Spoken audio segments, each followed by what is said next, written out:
the zoning, it's 35,000 square feet per lot, correct? I think it's been about a month since I reviewed, but that's what the requirement is, right? That's correct. Is there a reason you didn't take any additional space away from parcel 3 to accommodate that? Yeah, it was an agreement between the two landowners. As we have our property lines right now, I don't know, did any of you visit the property recently? We had some survey stakes that follow the new proposed property lines. So as it's proposed currently, it matches what would appear to be visually the lot line. Thank you. Other questions from the board members? No. No? No? All right. Is there anybody here from the public that wants to speak for or against this variance? No? Back to the board. Any other questions from the board? Okay. Gonna vote on seeker. I make a motion for a type 2 action under seeker pursuant to NYCRR section 617.5 of the Environmental Code. Second? All those in favor? Aye.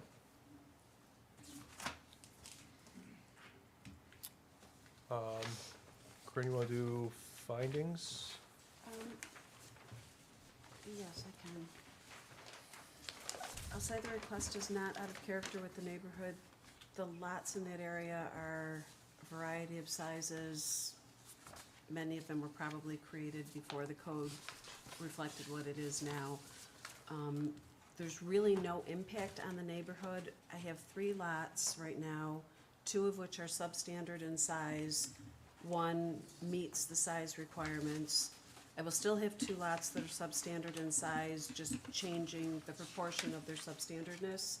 And lot 3 still remains adequate in size, so there's really no harm, no foul. The benefit, really, it can be achieved by other methods, but not truly, because it matches the natural topography, and it also, there's a couple of features that have to be incorporated into the Mama Lore's lot that it's really the minimum amount in order to do that. It's not an undesirable change. Driving by, no one's even gonna see it and know. And if it's agreeable between the parties that own the different properties, it really isn't going to impact anybody but them. And I'll say it's relatively insignificant in that the 3rd lot is still gonna remain a large enough lot to do single-family construction without any need for variances. Yeah, and to your point, it's, you have 2 non-conforming, you still have 2 non-conforming, and you have 1 conforming, so. Yeah, I appreciate that the owner of lot number 3 is willing to horse trade in order to make a solution that works for everybody. Yep. You don't always see that. Yeah. With that, anybody have anything to add, or? No? All right, I will make a motion to grant an area variance at 1315 Lake Road on behalf of Jonathan Olivia in order to allow a minimum lot size of 19,457.9 square feet, where 35,000 square feet is required, on a .66 acre parcel with SBL number 050.01-1-51, located in an R1 single-family residential district. Second.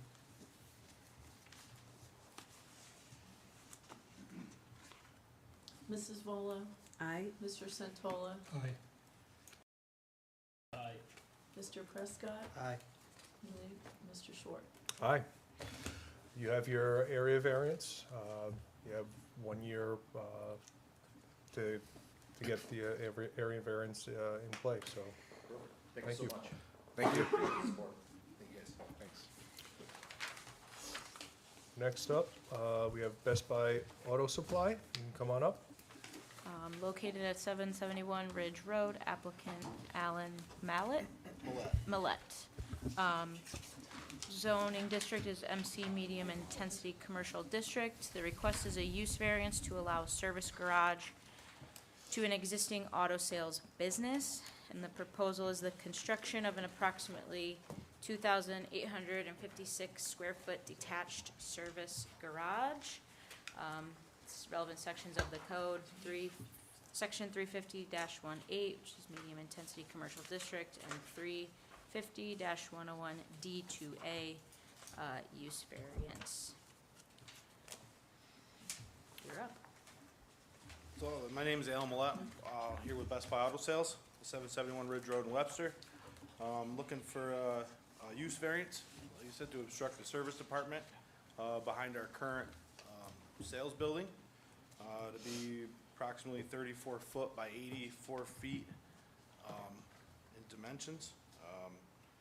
You know, we feel that it's, you know, it'd be a significant thing for our business to get the opportunity to grow and reduce costs of what we're currently paying to outsource our current service situation to multiple other businesses within the Webster area and also bordering towns. It's, I guess it's, my opinion, it's just pretty self-explanatory what I'm asking for.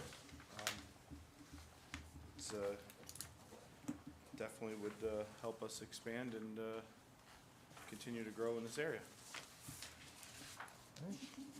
Be happy to answer any questions anybody has. The service that you're looking to do, you sell pre-owned vehicles. Do you do the are you looking for service because you do service on the vehicles beforehand, or do people come to you for repairs post-purchase? We're looking to service our own vehicles that we sell prior to getting them ready for our customers. Okay, That's the biggest portion of it.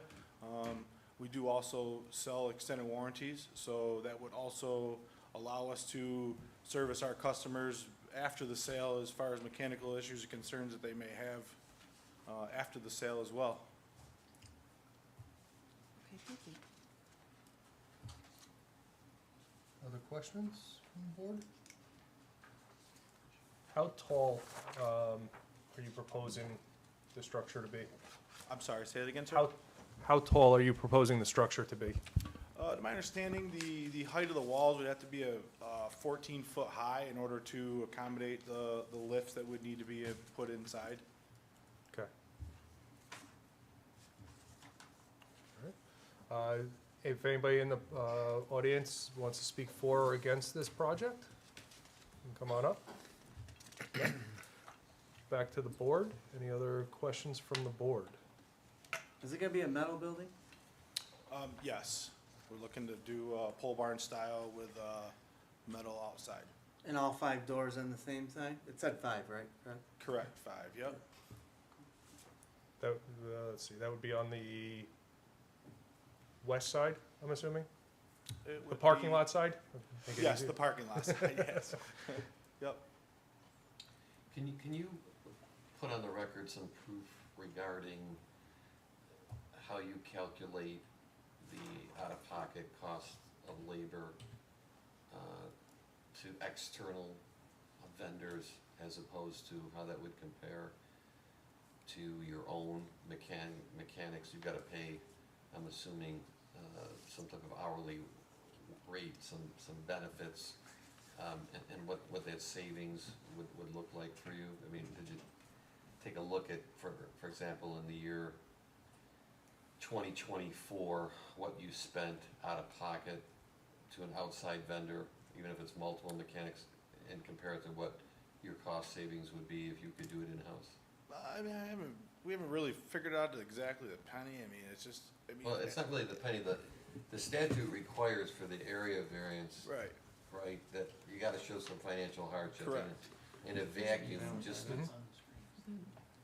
it's, I mean, I did include in the thing that, you know, in the last 70 days of 2025, from February 24th through May 5th of 2025, in them 70 days time frame, we've paid out in just labor costs in the area of $60,000. right, So, I mean, So- to hire, you know, mechanics per hour and such would definitely be a significant savings to the business. no, right, what I'm simply saying is if this were to be challenged, right, the board has the burden, actually you have the burden, but we have to show that the record would reflect the financial hardship. And let me just finish. And it's more of a conclusion if you show the gross number and say, I could do it cheaper. You may be 100% right, but can you establish what that would be? Yeah, well, I mean, with the economy growing the way it is and the cost of everything going up, I mean, some of the garages we've already are currently doing business with are asking for, you know, to increase our labor rates alone. And it's, you know, to continue to do business, it's gonna be difficult to, you know, find labor rates that are affordable, another business is willing to work within, you know, affordable guidelines and labor rates that incur as part of, not only servicing the car before the sale, but, you know, standing behind all of our vehicles we sell after the sale. It's, you know, there's a lot of, Let me, I guess I'm no, yeah, let me ask it this way. What are the labor rates that you are being charged from the outside vendors? currently right now, I'm being charged anywhere from $70 to $75 a labor hour. Okay, and what do you believe that you would be able to hire a mechanic for? We'd be able to hire a good mechanic for 25 to 30 an hour. Okay, so there's a difference of about $50 an hour, Correct. right? I think that this is more along the lines of where you're, Right, and then you gotta add in, you know, some benefits, you gotta build the building, Right. you gotta pay the taxes, you gotta pay the utilities, you gotta pay the supplies, you gotta buy the tools. Again, there may be a net savings there, but if it's a hardship is required, you gotta put something in the record. right, and Right. what is the, what's the return on investment, or what is the, how long would it take to pay it off, including salaries, tools that you have to purchase, unless the mechanics are coming with their own tools? Mechanics generally do come with their own tools, you know, it's, So then, purchasing the building, hiring the employees, how long would it take to pay it off, based on what you're currently paying, and then obviously increased rates? what we're currently paying, again, I would have to guesstimate it'd probably take a good 8 years, maybe 10 years. I mean, it all depends. I mean, the business of car sales is I always refer to as a roller coaster. You know what I mean? It's up and down.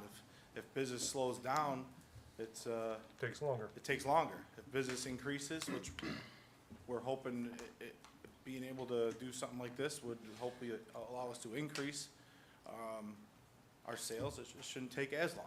John, let me ask you this, what documentation would we need to be able to your point, right? I mean, if we are ever challenged, we need to be able to produce, ultimately you need to be able to produce, but, to be able to, what have you seen in the past that would be Well, beneficial? this is unusual Can I- because usually we're talking about historically the sale of property, the lack of buyers, the inability to release spaces. Right. And the numbers are more objective and lend themselves to a calculation.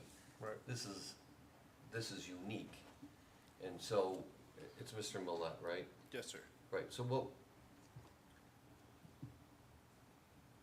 over the next 12 months, if we get 6 more use variance applications, we try to stay away from, you did it for this guy, but you didn't do it for that guy. So the measuring stick really needs to be the same for everybody. So in terms of what you would need is just, you know, you don't need to pay $10,000 for the analysis, but some analysis that breaks down the difference between this relationship that you have with vendors, which is really at either a retail or wholesale cost to you because you're in the business, as compared to having these folks in-house and what that real cost is. Very simple math is, I can hire someone for $25 an hour, I'm paying someone else $75, $50 delta. That's easy, but let me finish. But that cost is more than $25 to you. And so, if you can do a projection that puts together what that additional cost is, then I think the board is gonna have a more accurate picture as to the financial hardship that exists. I don't have a vote in this, but whether, you know, the board feels that $10 is not a financial hardship, but $40 an hour is, I think that's what the board will turn on. Can I ask you a question? Actually, Yeah. based on what he's saying, so you said you spent $60,000 roughly in how many months? A 70-day time frame. A 70-day time frame. Yeah, a little over 3 So, months. out of that, he made mention, basically you're looking at an extra $50 if that was you, per transaction based on outsource. Do you know what the mortgage payment or the payment is gonna be on the building? I guess what he's looking for is if you did 50 cars in that time, times, you know, $50 extra an hour, and each car was 4 hours, there's $200 per car. Out of that $200, how much is going to the building? How much is going to the insurance? How much is going to that kid? And at the end of the day, is that $200 leave you with $100 or $10? At the same time, you know, I look at the hardship could be, at any given time, these businesses could just tell me they're no longer gonna do business with us either, so now, you know, that would create, an even more of a hardship to try to do business. Well, if- that's if- the other if question they did I do have. that. Is like turnaround time, is, as shops get busy, does it impact, say you're taking, you do a lot with Midas, you do a lot with Barth. If they're doing capacity for their regular customers, does that then impact the lead time of you being able to get the vehicles Oh, back yeah, from absolutely it service? does. Mhm. Which, Currently, right I now, don't I'm know that about you a could 3 to 4. justify the loss of sale or whatever, but it's certainly an impact. Currently, right now, we're about a 3 to 4 day turnaround from, you know, getting the vehicle into the service garage and getting it's gone through and parts ordered and getting it back and ready for our customer. And if, you know, I feel if we had our own shop, that would definitely help speed up the process, because now we're not relying on other businesses to conduct our business. Right, but there's a cost associated with that that's gonna decrease the hardship, right? I mean, it means now you gotta have parts on hand.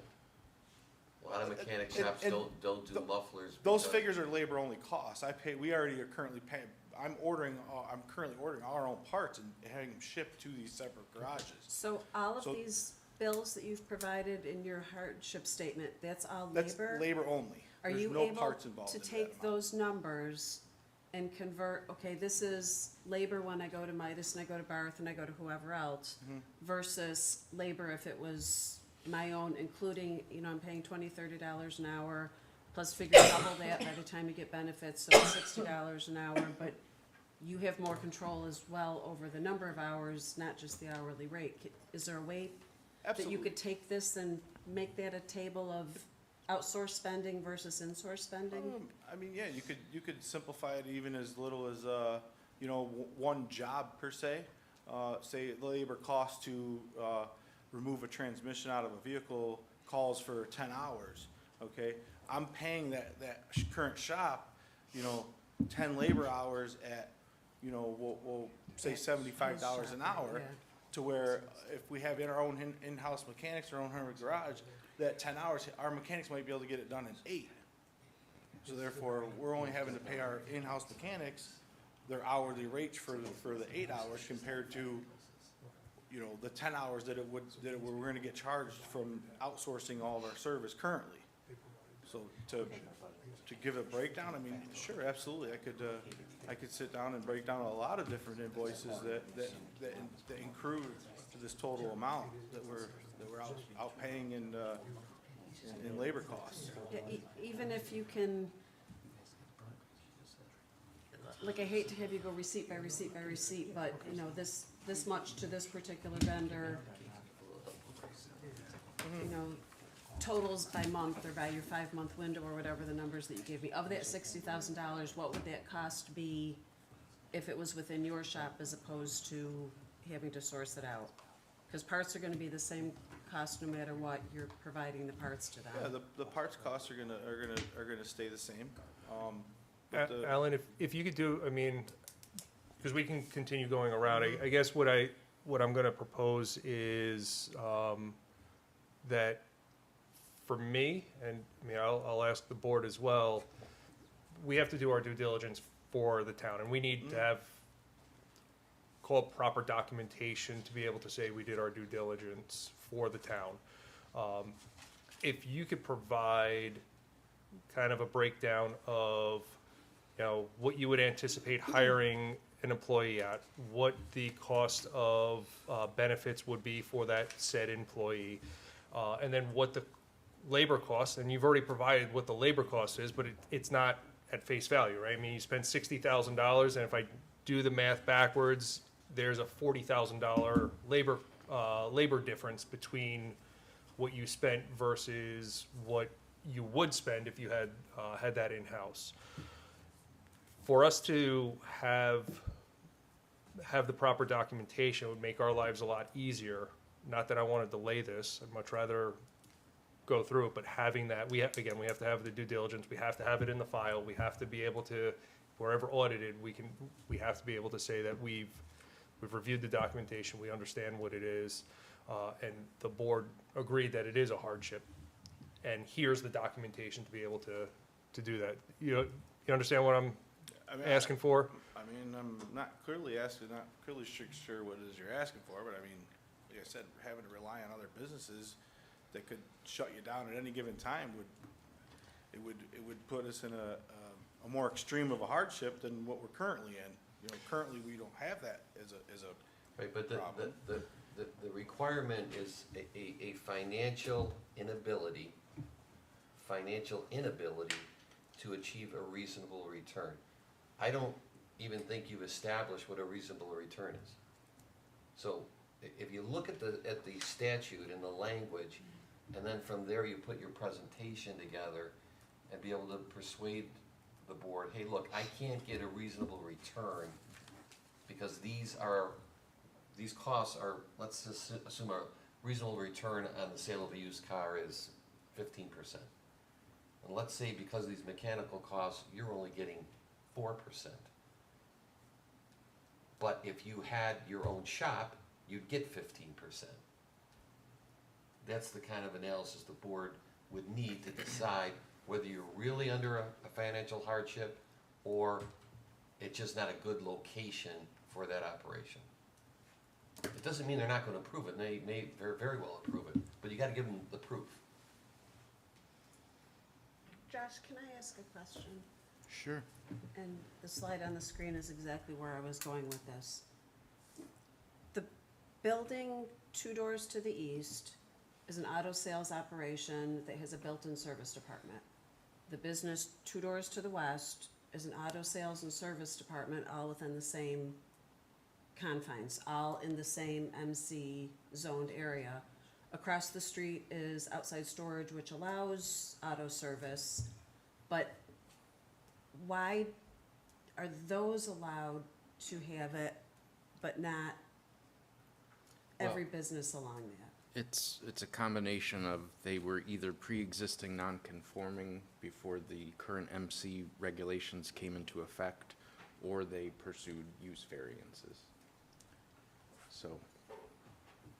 So they went, potentially they went and achieved the variances that we're asking for, and they They- provide the well- information necessary. Hyundai was Pitt's Pontiac, and that was here before So most of us were existing, born. right, Um, pre-existing non-conforming. the Nissan dealership, I don't remember, like, it's always been, they needed an area variance to expand their service department. I don't remember them That's getting part a of- the use Nissan's part variance, of but I Vision. don't. They're part of the Vision Group. So they have a Vision building right across the street from Garber where I get service. Henderson's old building, which is now West Air, is right Right. next on that side. So I know the little building, it's Yeah, the white and building. Yeah. that side of the road is allowed, Mhm. but on the south side of the road, we can't do it. Just based on how the zoning is. Right, or I think the Vision, the Chevy, and the Subaru, because Garber has Right, technically because they've two. got the two.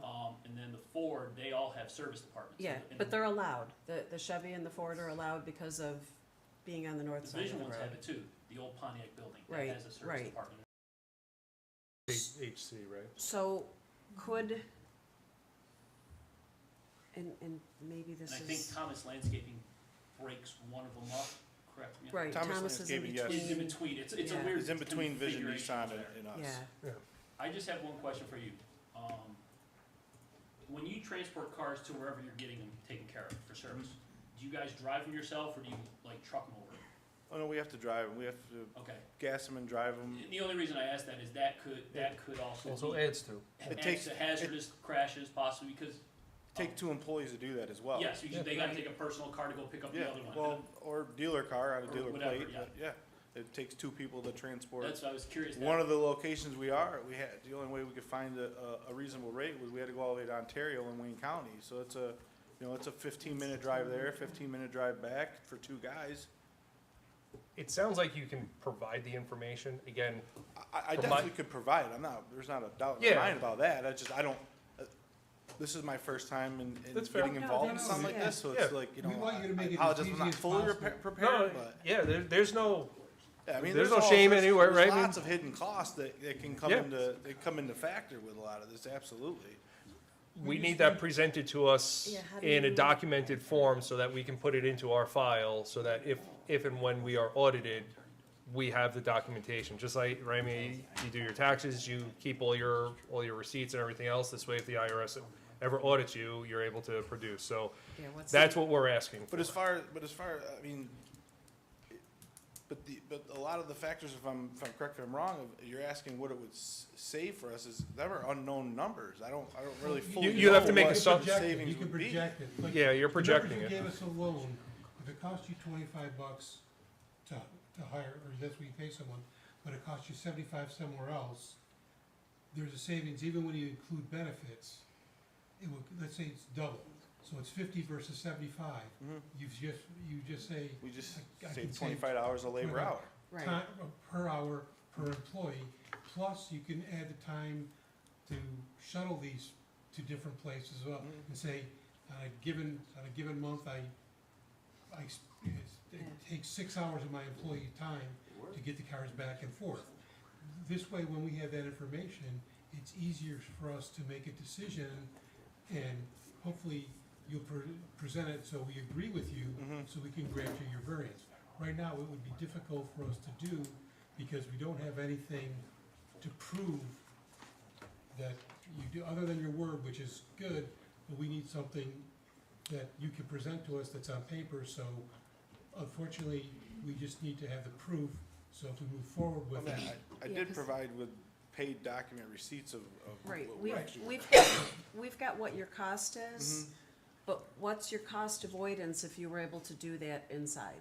Just add your employee in there, $35 an hour you pay the guy. If that was your company and not Barth, what would you have made on I would go back to each transaction and pretend like that was your employee working on that vehicle. What would that cost? And how Right. much money would you have made on that transaction if you were paying your employee? So just, out of this, I don't know, April 7th, Midas Auto,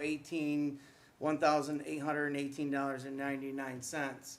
I don't know what was done. I would go back and look at what was done, how long it took, and if you were paying me $35 an hour plus benefits to do that job, you might have only had to pay me $400. Well, you now have $1,400 for your company.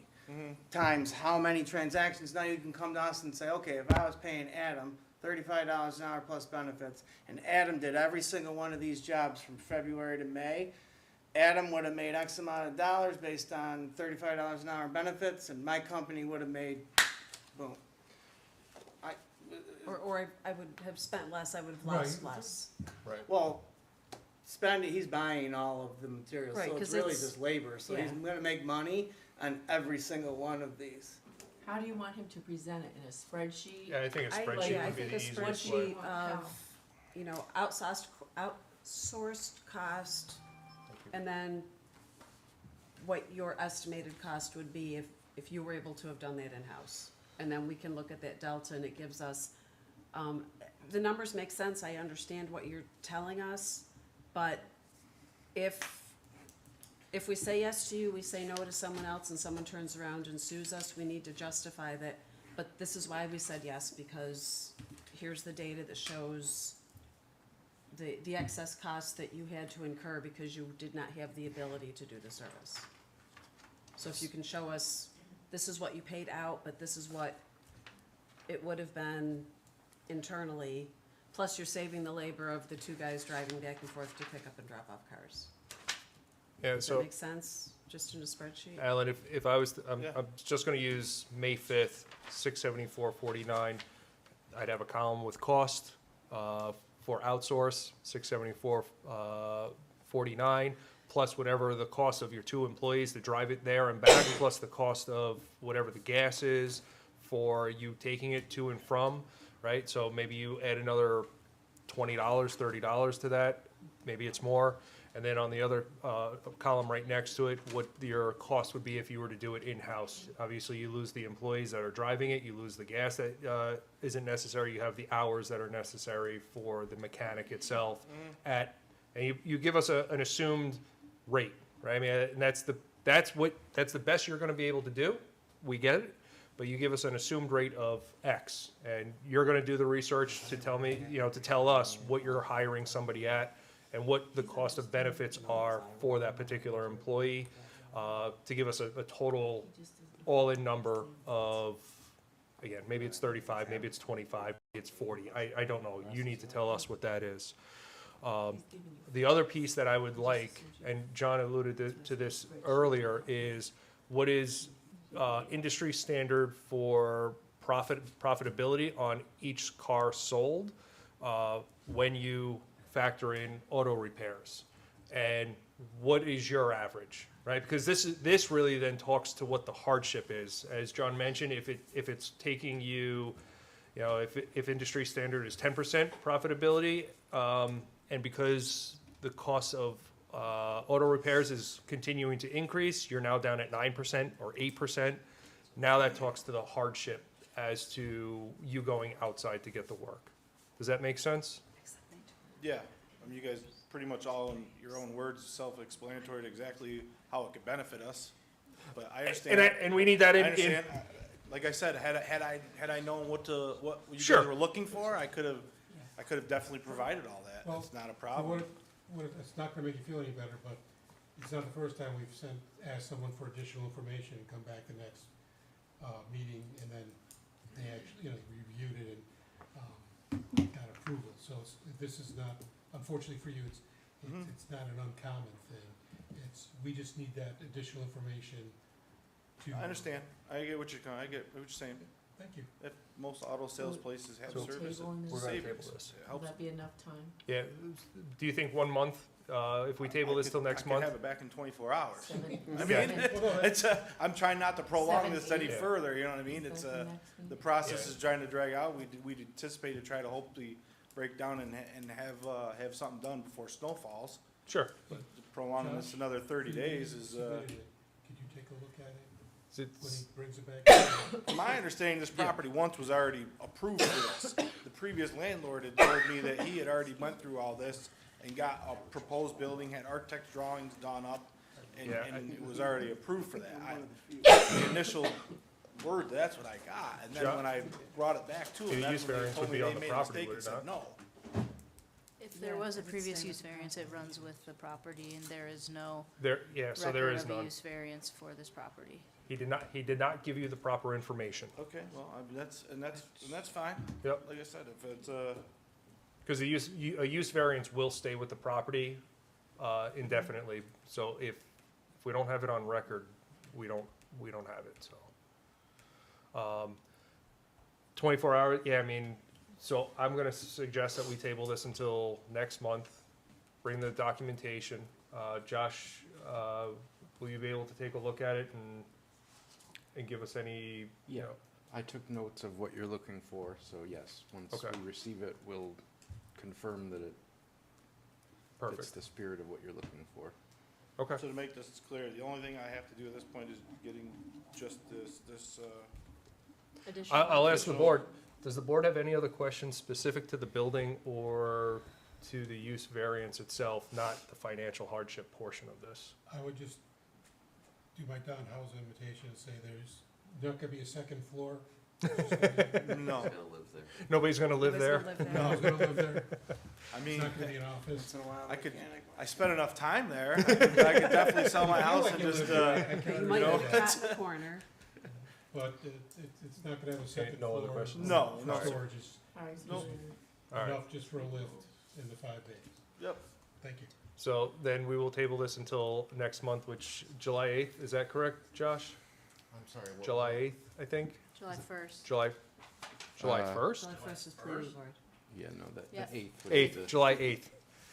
Ooh, So fast. we will see you on July 8th, Alan. All right. Thank Thank you for your time. Thank Yeah, I'll- Sounds good, thanks. Can I get a second? Okay, thank you. All those in favor? Aye. Aye. Aye. All right, we're cool. All right, next up, we have privacy fence located at 479 Sandy Stone Circle. Yeah, keep that. Property address is 479 Sandy Stone Circle, applicant Roland Mayer, and representing agent Roland Mayer. Zoning district is R3 Single Family Residential District. The request is a 6-foot fence in the front yard of a corner lot. And the proposal is to construct a 6-foot privacy fence in the front yard of a corner lot. So relevant sections of the code is section 350-12, which is a single-family residential district, and then 350-79B, which is no fence in excess of 4 feet in height shall be erected in the front setback of any residential lot. And before we hand it over to the applicant, I would like the board to know that they did receive a letter from the Highway Department back May 2nd, 2025, to install a fence over a town drainage easement, so. With no objection, I guess, is that what the Yeah. letter? Yeah. Yeah. Okay. So the town We saw board that. approved the license agreement on condition that they get a variance. Gotcha, thank you, Josh. So, Good evening. Good evening. I am Roland Meyer. One thing I did want to point out is in the agenda, it highlights our property is 1.8 acres. It's actually 0.473 acres. And I just wanted to make sure that the SBL number, the 078.016-1-070 is what shows on our survey. I don't know if the leading zero makes a difference, but I want to make sure that if the agenda would make any difference here, I just wanted to correct that. So as the town planner, Ms. Corsi, pointed out, we are requesting a area variance to put a privacy fence in the back portion of our property, which, because we're a corner lot, is our front yard. We have multiple front yards. So the red portion here is what the area variance would be for. It would go from the corner of our house over to where a tree line currently exists, and then follow the inside of the tree line to the back of the property. The appointment that we had with the town board was to put that rear portion of the fence in. That is in the drainage easement. We had the letter from the highway department. He came and took a look at the property, said it shouldn't be an issue. No one would try to access that portion going there anyways, because it is all wooded. And there is access in multiple other areas. So he said it shouldn't be a problem. And when we mentioned the fence would go along the tree line, he said that wouldn't be a problem for the right-of-way, given that the plows wouldn't have any issue, since the fence would be on the inside of the trees. And then from the look of the neighborhood, it'll be on the inside of the tree line, so it would only really be seen in winter months when those trees drop their leaves. That would both provide my daughters and my family privacy for our usage of our property, but it wouldn't look negatively. It would actually match the landscaping quite well in the winter months. So what kind of fence are you proposing? It says So- 6-foot privacy fence. 6-foot There's privacy. all kinds of 6-foot privacy fences. Exactly, not barbed wire. No, we've got quotes for cedar and for white vinyl. Right now, we're leaning more towards the white vinyl because it matches the home and the portion of the fence that already exists, running along the inside of the property before the pool fencing. Okay. And that would be a solid fence, no matter what the material. It would be a solid fence regardless, yes. The reason I'm asking is because though a good portion of it is behind the trees, Mhm. there is you will end up seeing a good portion of it. As you come around that corner, you do see it. So I was just curious as to what that is. And Absolutely. wood stockade rots and It doesn't does. look nice after about 5 to 10 years. So, Yeah, when it starts to deteriorate, it's Yeah. bad. We did get, we requested quotes for composite as well, but the companies in the area don't deal with composite, or at least the ones that we've talked to so far don't. So Gotcha. we're leaning towards the white vinyl. The white vinyl. Okay. Other questions from the board?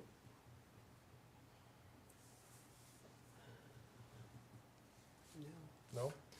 Anybody in the audience want to speak for or against this project? You may come on up. All right. Back to the board. Any other questions from the board? I just really want, there's only gonna be how many access points into the closed-in yard will there be? There'll be, if you count the access from the home, you can access it from our porch. So you would go out our rear sliding doors from the screen porch, that would give access to it. And then we'll have a double gate on the portion that is running from the corner of the house to the tree line. That will allow both lawnmowers, I have a riding mower that I use for that, so I'll continue to be able to get our maintenance to and from the shed. Yeah. Tree cut. And if we needed any maintenance or anything, they could access. So we do get quotes for the double gate, so it'll be an 8-foot access on that side. And then the pool side has a gate, I don't know if that counts. Yes, there is, you see where it says gate right Oh, there in the existing vinyl? Yes. They could access the pool area from there, and then from the pool area, another gate to access that fenced-in portion. But the intent is to put one 8-foot gate in the new section Correct. of fencing. Yes, Okay. And the intent is to do what we're seeing on here would, in the blue, that would all be the new fencing, all the same fencing. all the same. Okay. Are you doing any landscape, like, so on either side, like you're just gonna, so the fence, 1 foot on the one side, 1 foot on the other, you're gonna run stone or mulch, or is it just gonna be, you're gonna let the grass grow back in? We'll let the grass grow back in. There is a small portion at the rear of the property that the town gave us the drainage easement waiver for, that it rises up and comes back down. So we would level some of that as the fence came through, because we don't want significant gaps, and the vinyl fencing follows the contour of the land. And we'll have our 7-month-old puppy in the back, so I don't want to dig in You'll get under and, underneath. yeah. So you'll be, the top, that 6 foot will be all the way across, you're not gonna To be have even. points where it drops Right. or anything like that? Exactly correct. All right. Any other questions from the board? No, it's really not gonna be seen. The neighbor most impacted is across the street, and with the tree line, he's really not gonna see it. Gotta love corner lots. Everybody wants them, but then you go try and do You know, the this and, extra, yeah. yeah. With that, I'm gonna do a motion on seeker. Make a motion for a type 2 action under seeker pursuant NYCRR section 617.5 of the environmental code. Second. All those in favor? Aye. Aye. Want to do findings? Sure. You want to do it, Kurt? Your turn. Allowing the variance for the fence will not affect the essential character of the neighborhood. There are many lots in the general area that have fences, so, and especially with the material, it should look good. To provide privacy for his rear yard, there is no other remedy except a fence that will provide the amount of privacy and security to keep his dog in, so there is no other remedy. The requested variance is not substantial. As Corinne mentioned, the only person that's really, the mostly effective is across the street, and even that has some existing trees that should help screen it, with the months. And then, the area variance does not have an adverse effect on physical environmental conditions. And, while it is, self-created, it is a minimal, request to allow him to use his backyard and his pool in a relatively private manner. All right. That, Do we want to add as well that the town board and the highway department have also Okay. agreed that this is okay to do? Yep. The zoning board, I would say that in in the the motion? motion versus the Okay. findings. all right, good motion? Sure, I'd like to make a motion that we allow an area variance located at 479 Sandy Stone Circle to applicant Roland Mayer to allow a fence in the front yard of a corner lot associated with the construction of a 6-foot-tall privacy fence on a, what is it, .48 acres? .473, yes. Okay, .473 acre parcel, having SBL number 078.016-1-70, located in the R3 Single Family Residential District under sections 350-12 and 350-79 of the Code of the Town of Webster. Excuse me. Second? I'd like to just add to the 6-foot privacy fence either be cedar or Okay. white vinyl fencing. And that a portion of the fence has already been reviewed and approved by the Webster Town Highway Department in the rear. Mr. Santola, Aye. Mrs. Volo, Aye. Mr. Mascari, Aye. Mr. Prescott, Aye. Mr. Short. Aye. All right, you have your variance, you have 1 year to complete the project, obtain building permits, et cetera, so good luck. Brilliant, thank you. Thank you. Next up, driveway expansion located at 227 Oakwood Lane. Applicant Randy Sprague, is that correct? Sprague, pardon me. Is located in R3 Single Family Residential District. The request is to allow 1 foot side setback where minimum of 5 is required, with the proposed expansion of a driveway to the west by 486 square feet. Relevant sections of the code, section 350-12, Single Family Residential District, and 350-12B 5B2, which indicates a driveway has to be 5 feet from the side setback, except in the case of a flat lot or a common driveway, so. Yes, my name is Randy Sprague, it's my wife Mary Sprague. Can you speak into the mic, please? I'm sorry. Randy Sprague, Mary Sprague. We're having our driveway replaced, dug up and repaired, and at the same time, we were looking to have the driveway extended on the west side of the driveway and down the side of the west side of the garage, between our fence and between the garage. It would roughly be 1 foot, just over a foot from the property line, existing property line. Currently, it's just between the garage and the fence, it's just dirt, and then we had stone put in last year, just to get rid of the mud. So we're just looking to improve the visibility of it and just improve the use of the area. So the intent is to pave where it is currently stone, is that correct? So that's just dirt right there, and we're gonna, the stone No, is, picture on the right. You got Yes. stone behind the fence. correct. The intent is to pave over the stone. Correct, So it would be asphalt all the way back, is that correct? correct. What are you parking on, or what is the use for? The use, we have a third vehicle.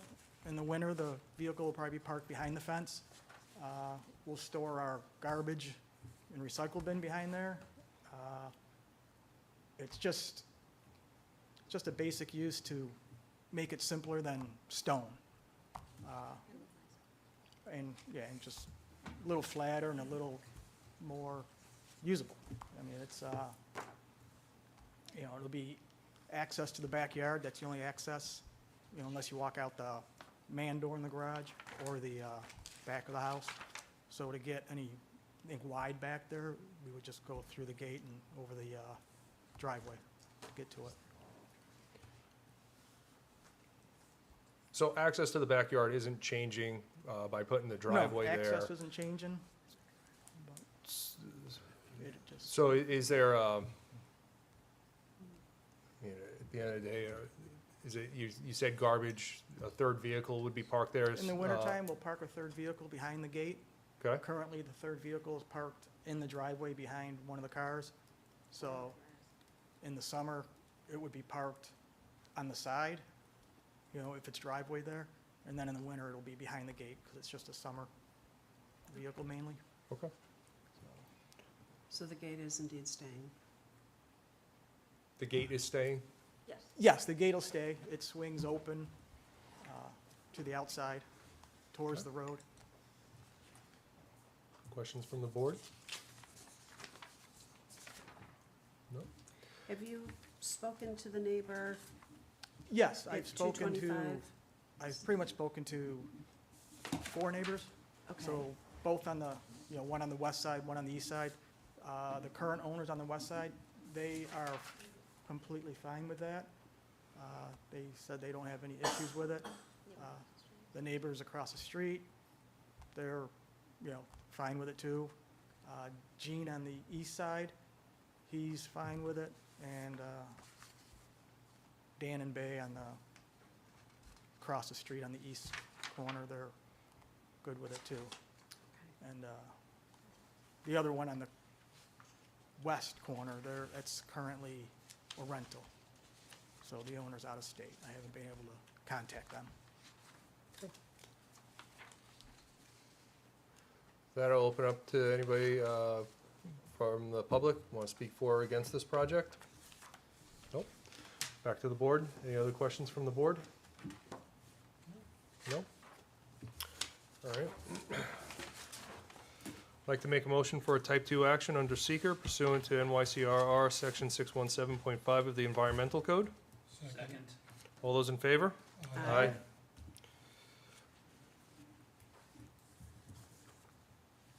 There are, I don't know if officially or unofficially, there's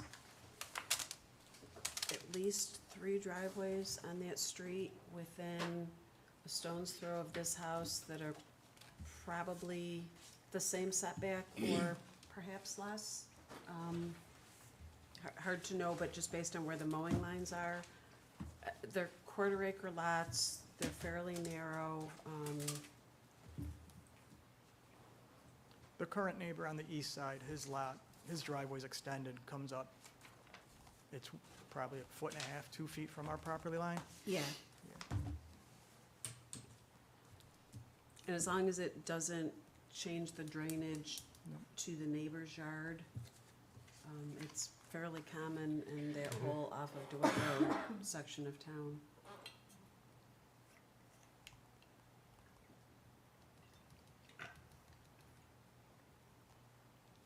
Well, I didn't see inside.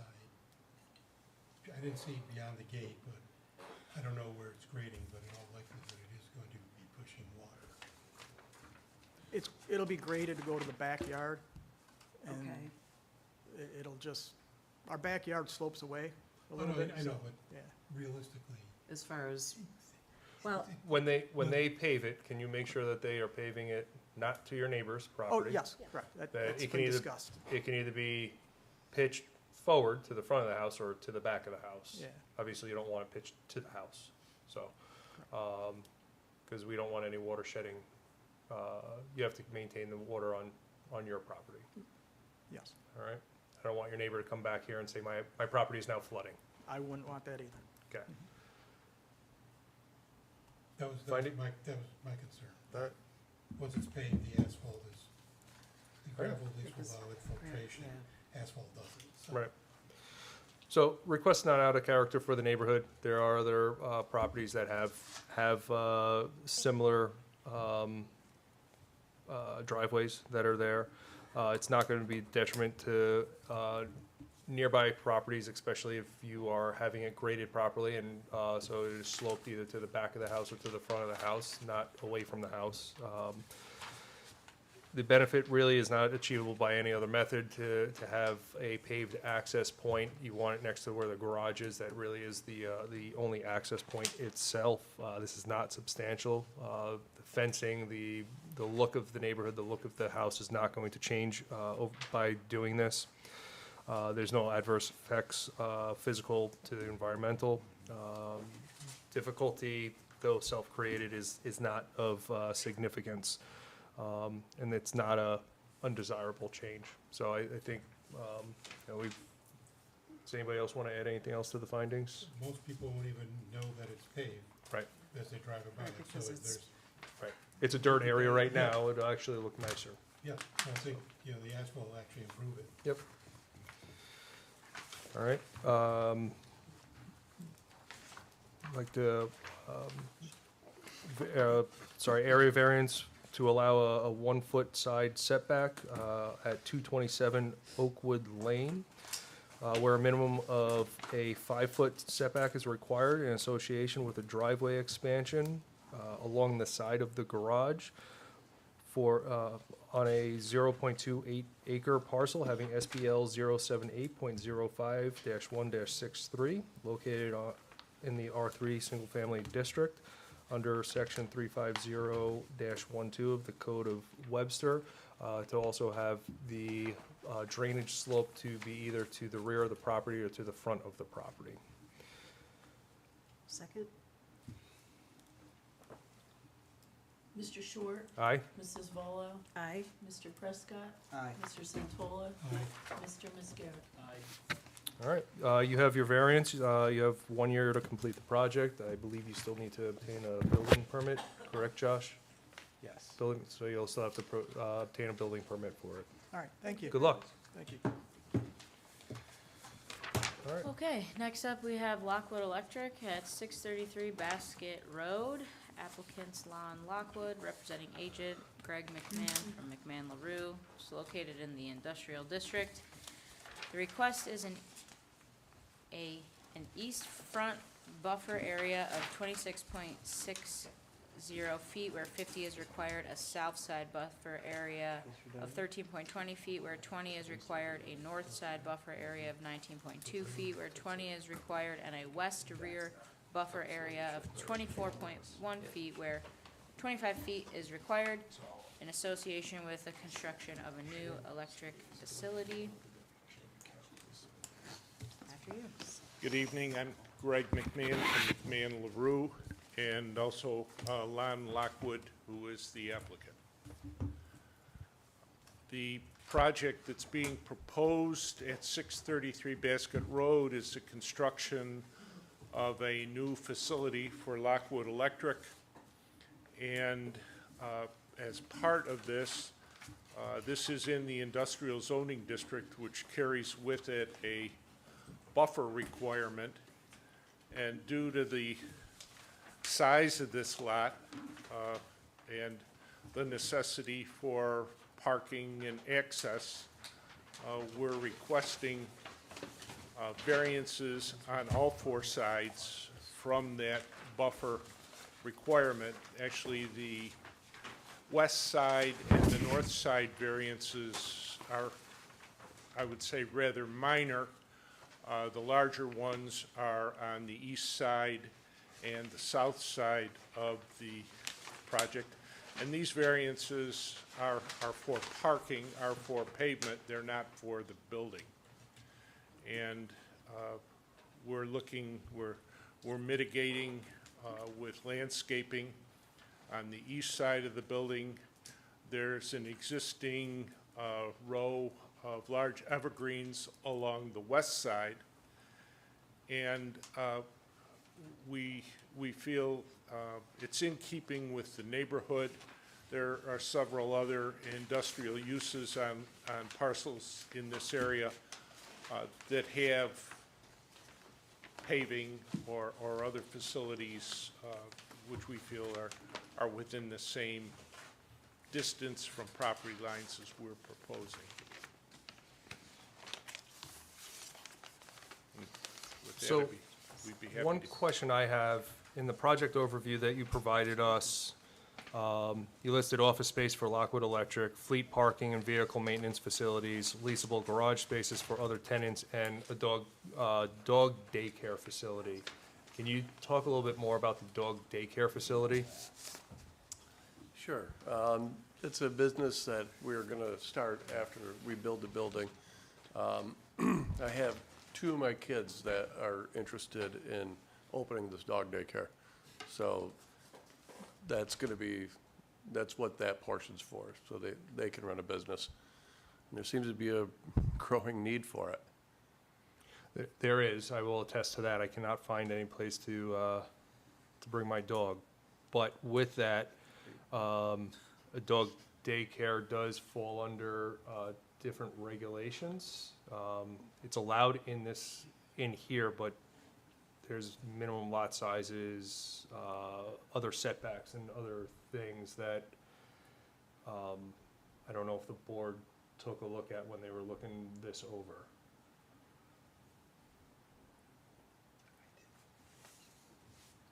Yes, but not knowing where within the site the dog daycare is, I figured that would need a This permit or conversation. variances later, so. Josh, can you address that at all? I'm gonna look, I wasn't aware that that was a concern. I'm gonna have to look at the code. The code, the definition under the code includes daycare under the definition of kennel. Right, I know it's a specially permitted use by the town board, so we've identified that as a step in the process Okay. that they have to go through. From the actual zoning issues? Yeah, in terms of dimensional requirements, associated with that particular component of the use, no, we'd have to crunch some numbers, so I'm gonna look into Can you that. identify what building or where the intent would be for the dog daycare on the map that's up on the screen? It's going to be the northerly portion, probably the north quarter of the building, and include that existing metal building, which is going to remain on the site and be connected with a small connector over to the new building. So the intent is the existing metal structure that's there now, that Yeah. would become the dog That'll be- daycare. And it looks like you're fencing in that, based on what I'm seeing, it looks like you're fencing in that area. Is that, am I reading that correctly? Yes, that's Okay. what was being proposed on here. Okay. And that does border, just for information, that to the north of that is an access for an industrial business that actually falls behind this and also accesses out onto Salt Road. Right. So there's a fairly wide parcel that is just a road access Okay. to the north of this.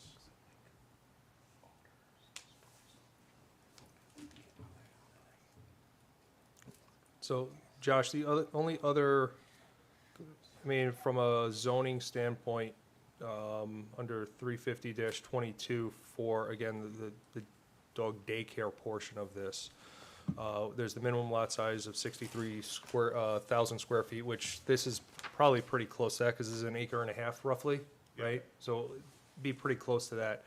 The other one is 80 feet to all lot lines for the main, for the structure itself. And then it gets into noise barriers and confinement and other components, but from that standpoint, from a dimensional standpoint, it's those components there.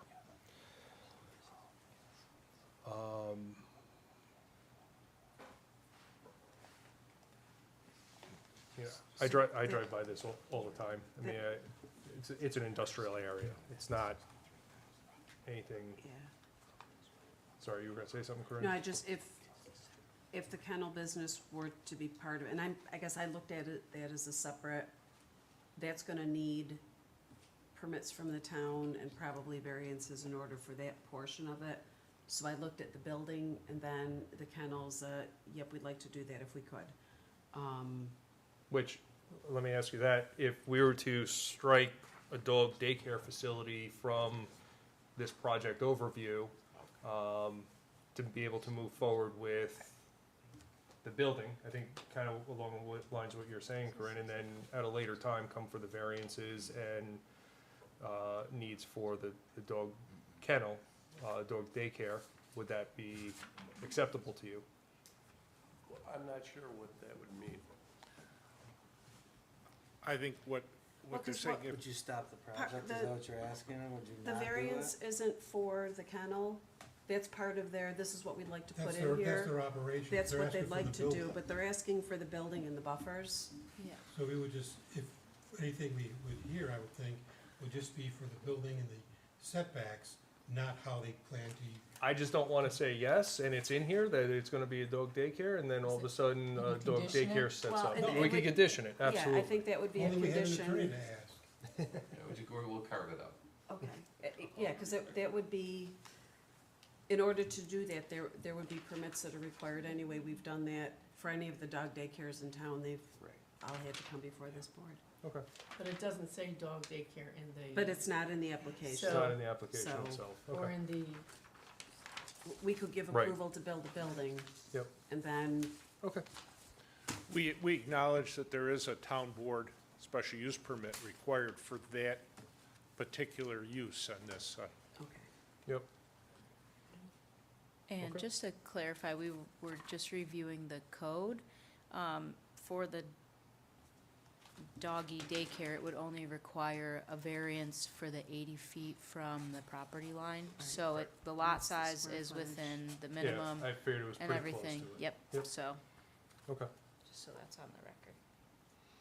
all right. And I guess I'd just like to say, none of the neighbors have a, they're all happy for me to do it. The waste management is the closest. And the water authority, I don't see it being an issue in any way, shape, or form. It's just, again, dotting our i's, crossing Yeah. our t's as well. So, Well, and the neighbors across the street, even though it's industrial area, there are residences across the street. But the current location of the business is across the street, so they're already looking at this lot. right. Yep, Including the, he lives right across the street. that's, he lives right across, that's right. Lot. Yep, He's never gonna leave work. So your Right. view will be better. Your commute will be incredibly short. You're within walking distance. That's the plan. all right, any questions from the board outside of the dog daycare? No? Anybody from the public want to speak for or against this project? Please come on up. Nope. Back to the board. Any other questions you guys might have? I do have a question. What is the proposed height that you are looking at for the building?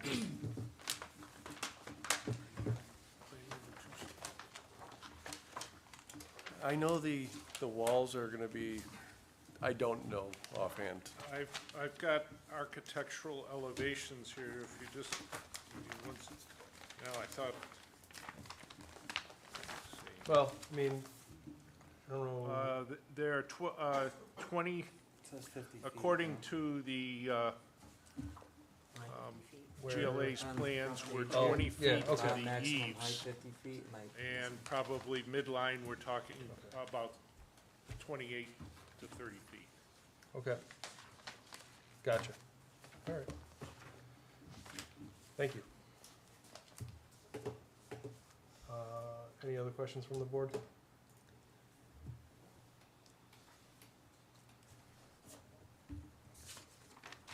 If not, then, Corinne, you good? No, yeah, No, yeah, I'm good. yes? Okay. no questions. All right. I'm gonna make a motion for a type 2 action under seeker pursuant to NYCR section 617.5 of the Environmental Code. Second. All those in favor? Aye. Findings? All right. The request is not out of character, I got you. Okay, Not out of character for the neighborhood. There is residential on one side, but it is an industrial area. I mean, we got waste management right down the road. There's, the water authority is right there.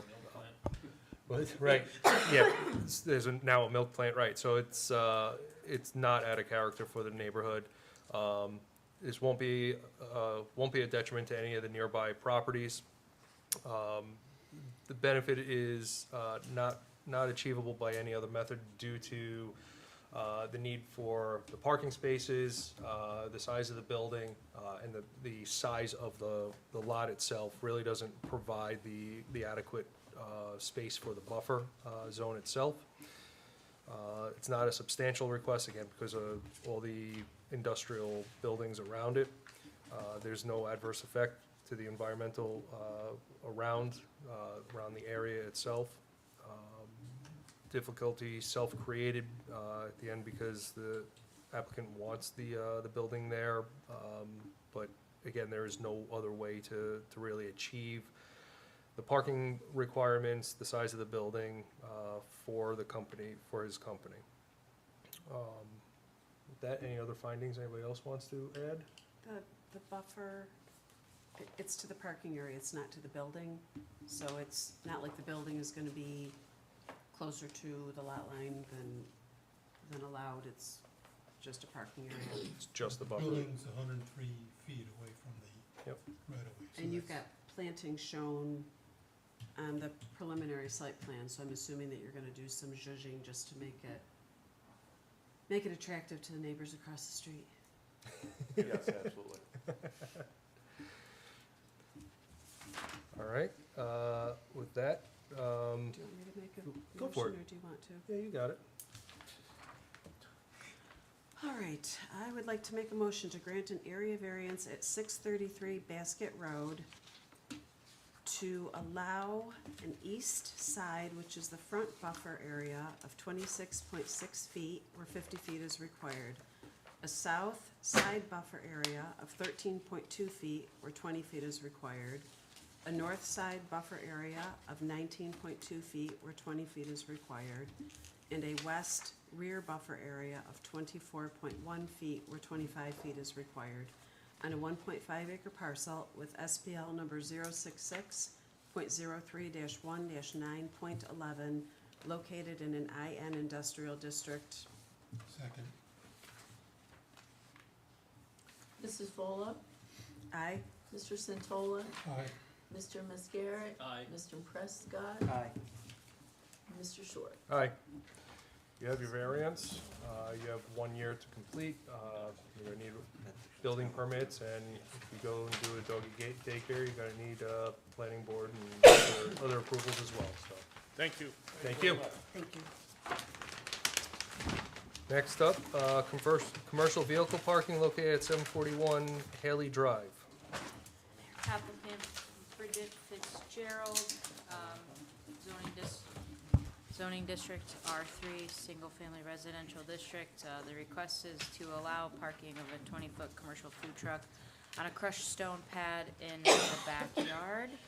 Sections of code that are relevant to this is 350-12, which is R3 single-family residential, 350-44D, which states commercial vehicle which is not a semi-tractor, trailer, semi-trailer or construction vehicle having an overall length of 21 feet or less may be parked outside on private property in residential district, subject to the following conditions, which brings us to 350-44D2.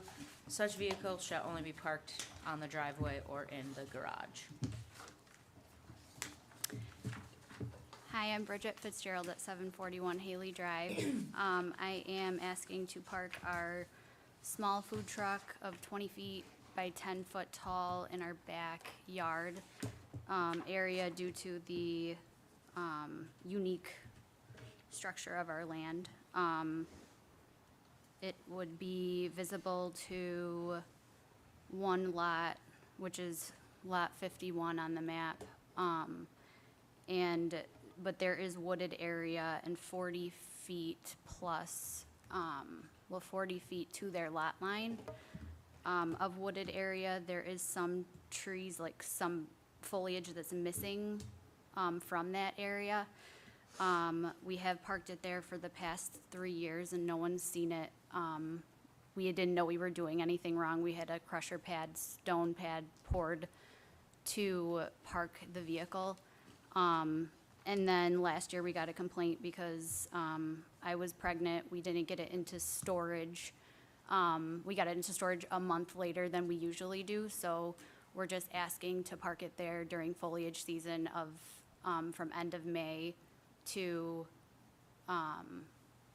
end of September, if possible, rather than using the front driveway.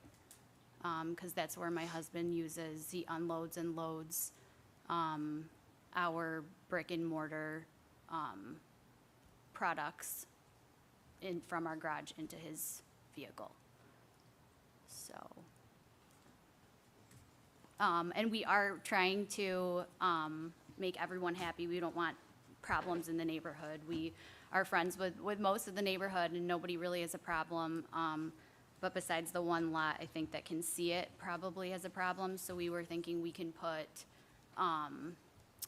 a camo netting. I think a lot of the neighbors kind of requested that we put a camo netting, like as a solution, to those neighbors. Maybe that would like match the foliage. We did look into planting trees, which was really not cost effective for us. And we looked into fencing, which my husband really doesn't want to do. But we're willing to and open to any ideas. Questions from the board? You go. You said you park it, you want to from May till September, and then after that goes into a storage area? Yes, which is an hour away. So it's only a few months out of the year that you're looking to do it for more of a convenience factor? Correct. Never mind. So, Is that your shed right next to it, I'm assuming? Yes, yep. Other questions from the board? okay, you said your husband doesn't wanna do a fence, why not? I think Because he you just, already, from what I see behind the shed, you already have a fence. yes, on, I guess the fence on the other side to block it just for the neighbor's convenience. I guess he doesn't wanna spend all that to do that, as well as it's only would be 6 feet and the truck's 10 foot, and he's like, it's gonna be a sail in the wind and just, I don't know, so that's like why he wouldn't wanna do that. But then, on the other hand, like if we do park it in the front, this is off topic, if we park it in the front, it's visible to the entire cul-de-sac rather than one neighbor when we can try and appease them. Have you had conversations with that neighbor to find a solution? I wasn't sure that it was them that even Fair enough. complained, so, no. Okay. We received a couple of letters from neighbors. Were those provided to the applicant?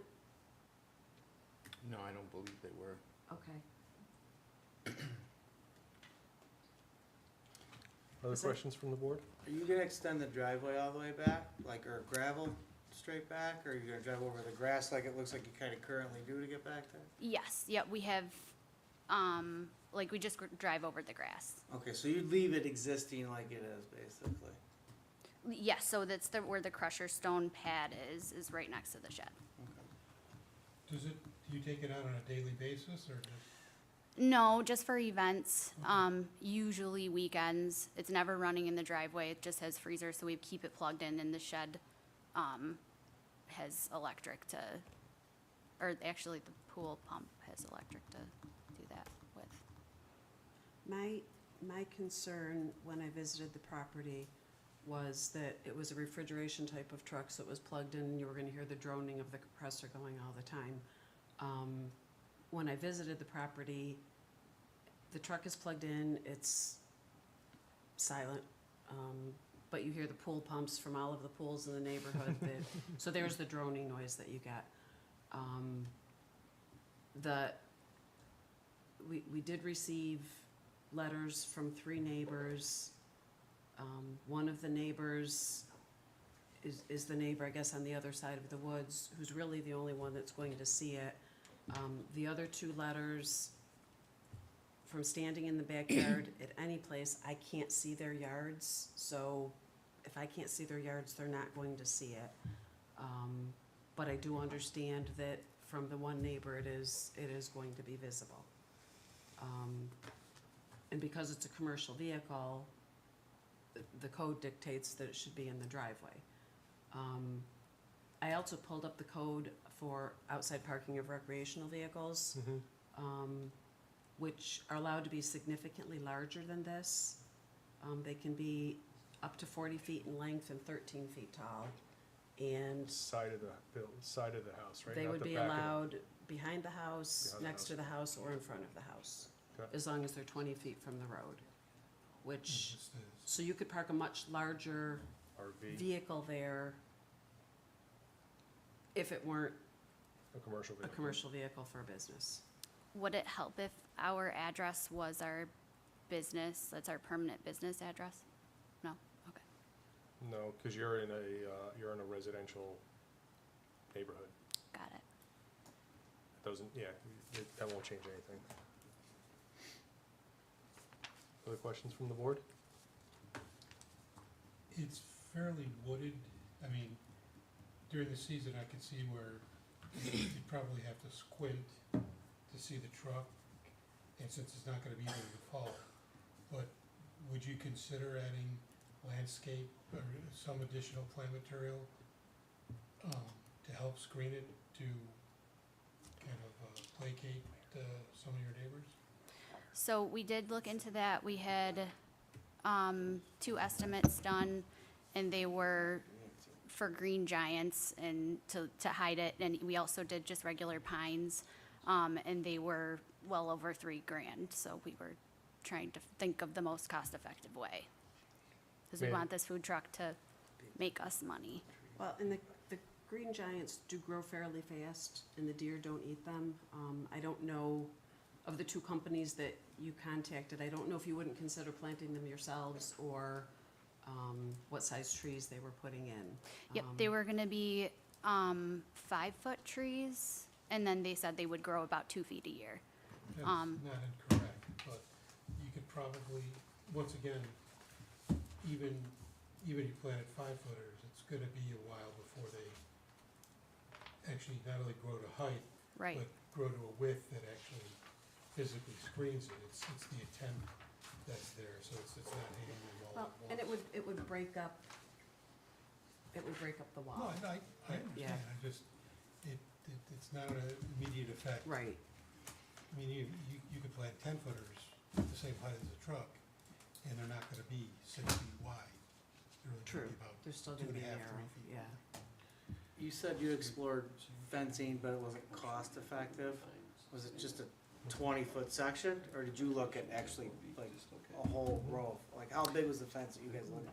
We didn't look into getting a fence at all. We were looking into planting trees more so. Okay. My husband didn't want to do the fence. The only reason I ask is if on that one side, which if you're looking at the vehicle, it'll be to the left, from your driveway. If you put a few 4x4 posts into the ground and then, you separated them 5 feet apart to go 20 feet, and then just ran 1x6s or, on it and just tacked them up with a space, you could almost create your own privacy fence, probably for very minimal money. Like And vinyl or, At that point, you could use, Or- Just pressure treated. seed or pressure treated and Yeah. paint it, but you would secure the 4x4 posts, and I'll say like 16 feet, go 4 feet into the ground. Now you've got you're 12 foot high, and if you separate them every 5 feet, then you could run your 1x6s going down the length 20 feet, and it's really open to the front and the back. You're just using it to block that in. Just a It's wall. very, Uh, I've done it, Board. stuff to block out at my rentals.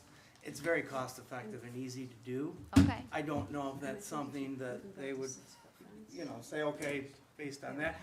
It really, it hides it at that point and really answers all the questions of visibility, Okay. and height wise, you don't have to wait for anything to grow.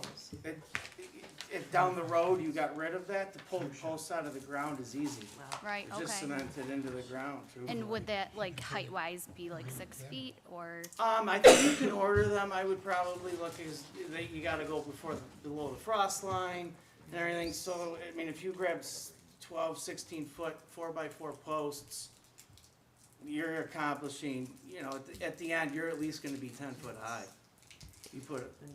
and that won't be like a sail in the wind? 1, 0, 5. You put it in the 4 feet in the ground, it won't be a You'd sail probably in the buy- It wind. won't, it No. won't tip You over? buy 5 4x4, 6x6 posts, and you would go from 0 to 20 feet. Okay, But you do, Plus, where you're placing it, I'm assuming you'd be placing it in the trees, so, it's not out in the open, it's not out in the field.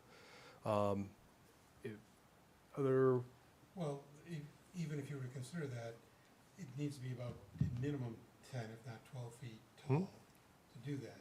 So Right. you go with a You might create a- 16 foot. 16, 4 feet in the ground, you still got 12 feet above ground. No, Yeah. I understand math, it's just a matter of, It would look nice. that's a structure at that point in time. Not permanent, Well, it's just a 20-foot section. for the town, You could take it down. let me, that's really, I mean, there's probably Let's do public. a number of. Yeah, potential let me, solutions. It's really, their decision. I'm gonna see, if there's anybody from the public that wants to speak for or against the, project, please come on up.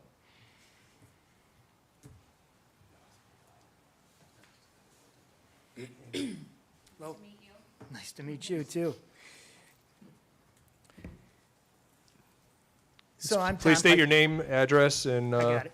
Yep, I'm Tom Pikunka. I live at 745 Haley Drive. I live on the northeast side of the property that's asking for a variance, which I'm adamantly opposed to.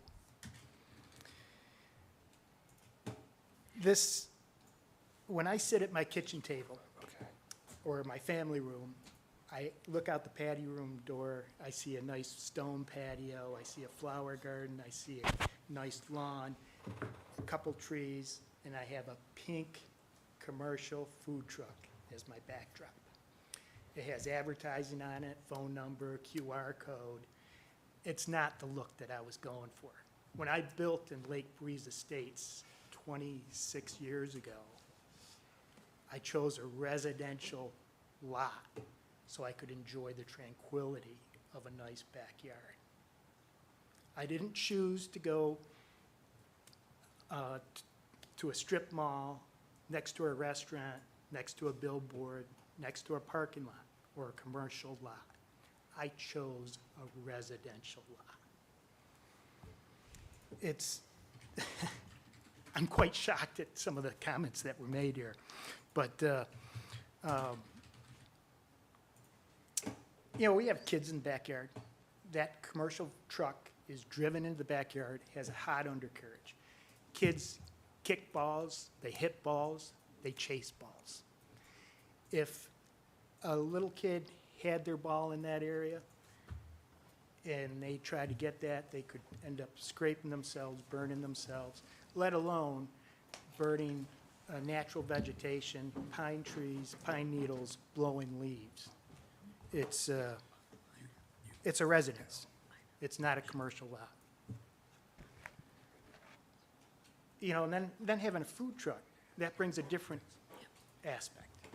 Okay, we got food scraps. I've been in some of the nicest restaurants, and I've seen what goes on. There's, you know, are we gonna have an increased rodent problem, mice, rats? I've been complaining about this for 3 years, 2.5 years, actually. And finally, you got a new code enforcement officer that finally hand-delivered the request. So, thank you for getting that new code enforcement officer. I'm a licensed professional engineer. I deal with codes all the time with my business.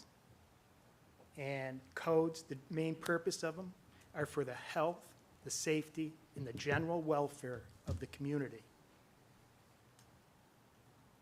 I don't see where having a commercial food truck in a residential lot is gonna meet those standards. And fortunately, the town of Webster put together a code book that includes 350-44 that doesn't allow this.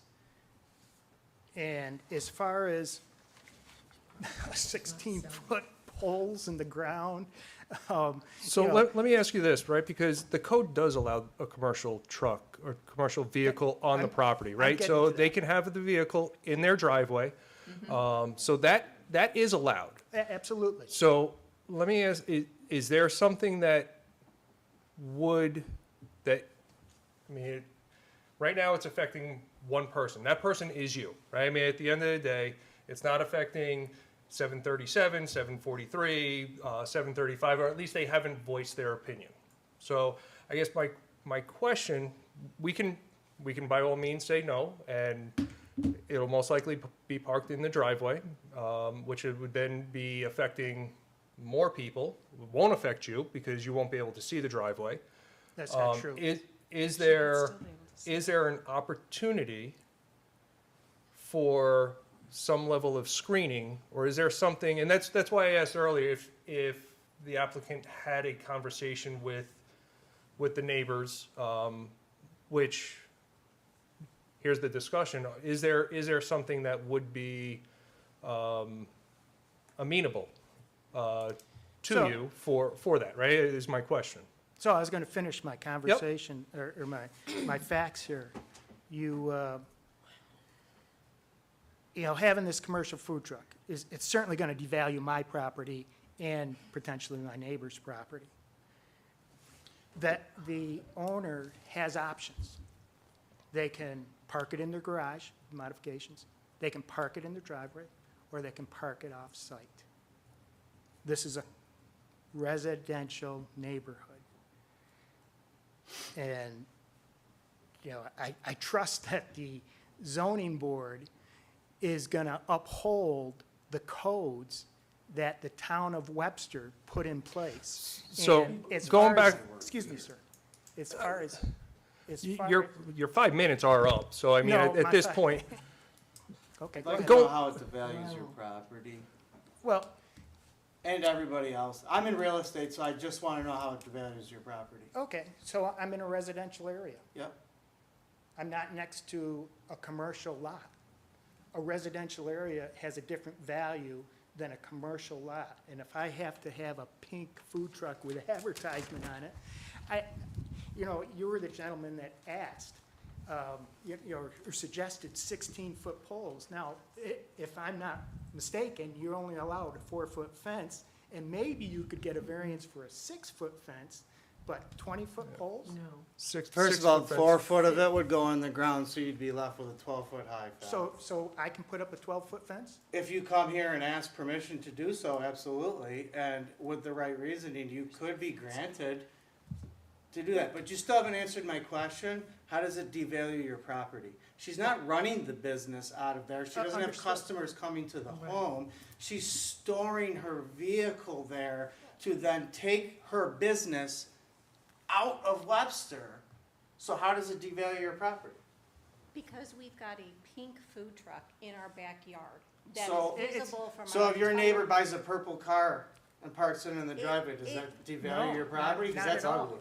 Not at all, because a purple car is about 4 foot, maybe 5 foot high. I don't have a 10-foot. Or a See, pink what if RV. you Camper? What about a camper? 4-foot RV?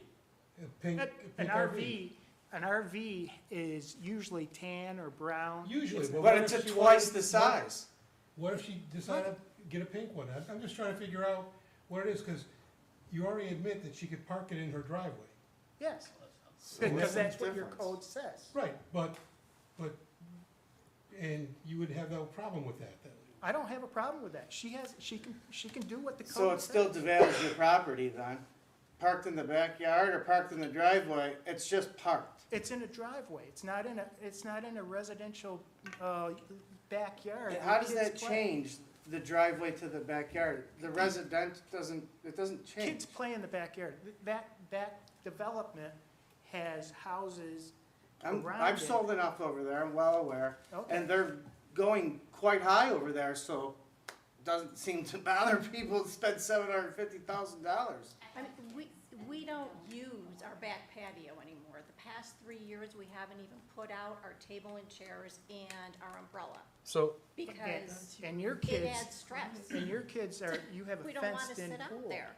I'm All gonna these go other back to kids. my previous question. Is there something that could be done if a barrier of sorts was put up to block the view of that vehicle, right? Because as of right now, what I'm hearing is that you're not using your backyard because there's a pink vehicle in your backyard. At the end of the day, that's pretty much it. It's a visual eyesore. I'm gonna just Well, use no, that no, word, right? Did you hear my other points about the health and safety aspect? I don't see a health I don't and see a safety health and issue. safety issue. No, so having a commercial food She's not running it. She's not she She's doesn't not have running in customers there. coming to the home. You have food in your fridge. I mean, she's So not you running it have there. just as many issues as the food in your fridge that she does. So are you bringing mice and rats to the neighborhood? They're in my house. My fridge is in my house. So It's not, Hers I don't is know. I mean, enclosed in the vehicle. I'm getting a very odd response that the zoning board is willing to change the code that the town of Webster has put in place. No, she's Sir- asking for Sir- relief from a specific Yeah. code. But this is a self-created problem. It's self-created, right? It's a business Everybody's being is. run out of a Everybody's is house. self-created. You always have the option of moving or doing something. So there's very few applications that I've seen where you can fall back on it self-created. So aside from that, in all theory, if she were to park it in her driveway, you still would not be able to use your back patio because it affects you so negatively. No, You no. said you could see her driveway. I can. If I go upstairs, I can see her driveway. So will you stop using your upstairs? Yeah, you're not gonna go to No, bed? because I don't look up my windows usually up from the upstairs. Okay. Then how do you know you can see her I driveway? mean, she can't see the pink food truck from her backyard or her, Well, it's I behind. hope it's she can. behind your shed. Oh, well, I'm trying to make you happy, I'm not trying to. well, you should have talked to me, You should have talked to me, how did I know it was you? because I wrote a letter. Okay, to I her. would like I to have just. a public Guys, record. guys, Hold on. guys. If we, let's, thank you for voicing your concerns. The 5 minutes has lapsed, so let's bring it back to the board to discuss any further questions that you have, and we'll bring the applicant back to the podium, and we will Thank you. continue forward Thank you, with the Erica. variance process. With all that we've just heard, additional discussion from the board?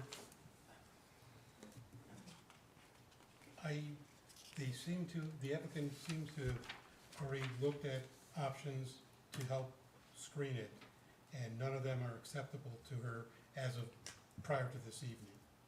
Maybe with this additional information, some of those options may be more palatable to her at this point in time, because now she has information she didn't have before.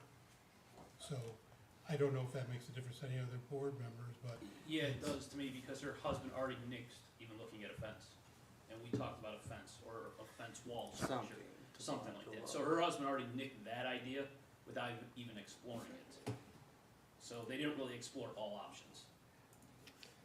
no, and I don't disagree with you. I'm just saying, she now has information that, in theory, at least the way she presented it tonight, didn't have prior to coming to tonight's meeting. So maybe they want to explore other options. Maybe they don't, I don't know. This is the board discussion, we can directly ask her. I'm just trying to find a way where if it can be palatable to them or not. If not, you know, I'm ready to vote if it comes up. I feel for the neighbor, I mean, I get it, right? Having a brightly colored vehicle, it looks like purple, whether it's purple or pink, doesn't matter, in the backyard, I do get that. I think we should be able to find a solution, I guess is really what it comes down to be able to park it, further back, than it is. I don't know, I'm trying to think where. Ma'am, you had mentioned that I know you guys looked at using, your husband nixed the fence, without exploring it, but it sounded like, you were also amenable to fencing, is what I had heard. I don't know, is that true? Yes. Okay. Is there a reason the commercial vehicle is parked next to I believe that's a pole shed, if I remember Yes. correctly. Is there a reason it's parked back there versus next to the garage? Yes, because there's a crusher stone pad that is poured there, and the shed has electric, so we can plug it in. And I guess, so it's not convenient for us to park it in the front driveway. I'm not talking about the front, I mean, regardless whether it's next to the garage, I mean, the front driveway, you wouldn't need to be here if it was parked in the front driveway, because it's allowed by code. If it was parked next to the garage, you would still need to be here, we'd still have to have these conversations, but it would be further forward. You know, that would honestly probably affect lot 52 more than lot 51. But all the same, right? I mean, 52 and 51 would still be able to see the vehicle. May I ask about the camo netting again? If it's the pink color that's the problem, we can put that over it every time? My fear with camo netting is that it's not a permanent solution. It does get damaged. You mentioned a wind sail.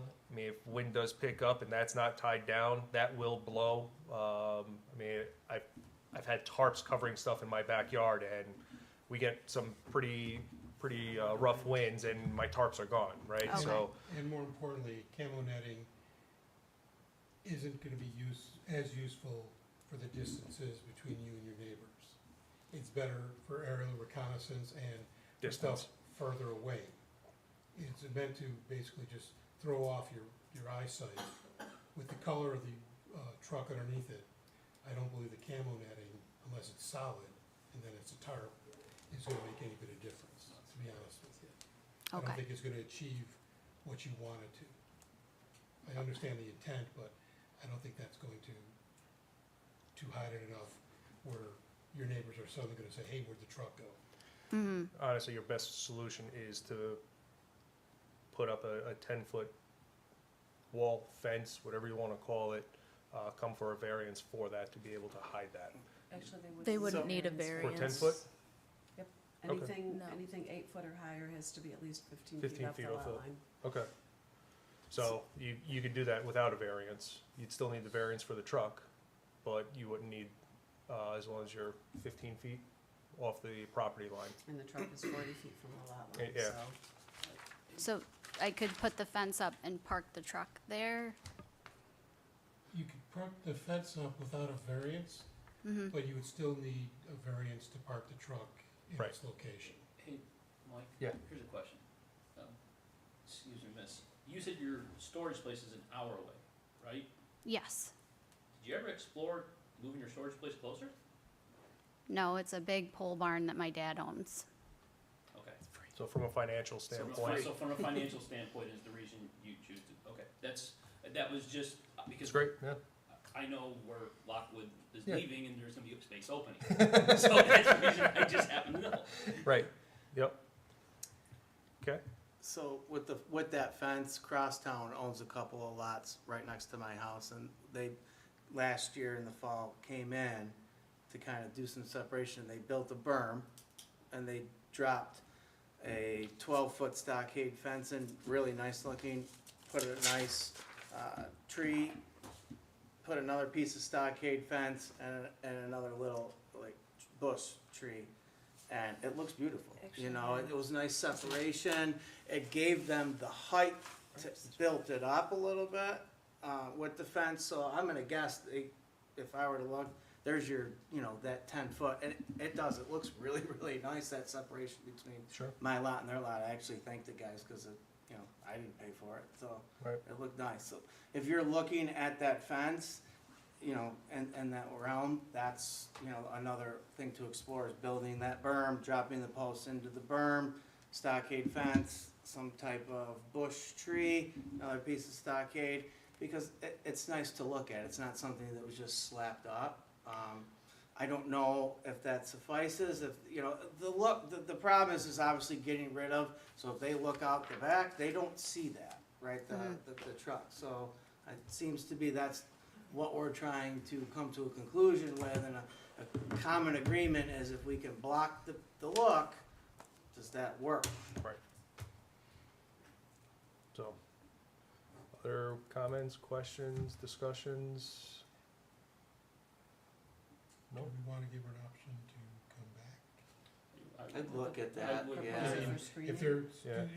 or Couple If- options, at least. if she wants to look at it, otherwise, we can vote. I think it might be in their best interest if they try and resolve the major issue against it. Now, if they don't want to, or they can't for whatever reason, then we can vote, but something we could ask her. I don't know, I mean, are you interested in looking at potential options to screen it? Or if you've already, as you know, you said your husband nixed the fence and the tree, or the trees/shrubs or arborvitae's were too expensive, I can guarantee you the 12-foot fence is not gonna be inexpensive. Okay, So it's one of those things where if you wanna go back and discuss it to see if it's worth the cost of potentially screening it versus just finding a different solution, potentially off-site or in your Or in driveway. your driveway. Or in your if it's in your driveway, you're done, You don't have to. there's nothing else you need to do. But if you want it in your backyard, it's gonna need to be screened. and screened is covered. So, Either, Or blocked. blocked. either, Create either a wall. fence or plantings, a wall, not, not covering it with a net, but actually a physical barrier so that the neighbors do not see. If I were to Doesn't make agree to sense. that today, is that something that would be granted? Or is that something that I would need to revisit? I have no problem if she agreed to that today, personally. It solves the problem. Yeah, well, and typically what we do is we condition it that Yeah. within so many months, the fence has to be up, or the plantings, or, actually, I'd like Adam's suggestion of a section of fence and a Oh, yeah, but bush now you're- and now you're fence. getting into Erica, something that can you you're pull gonna up the need drawing. images again, please? For that, you need drawings for that?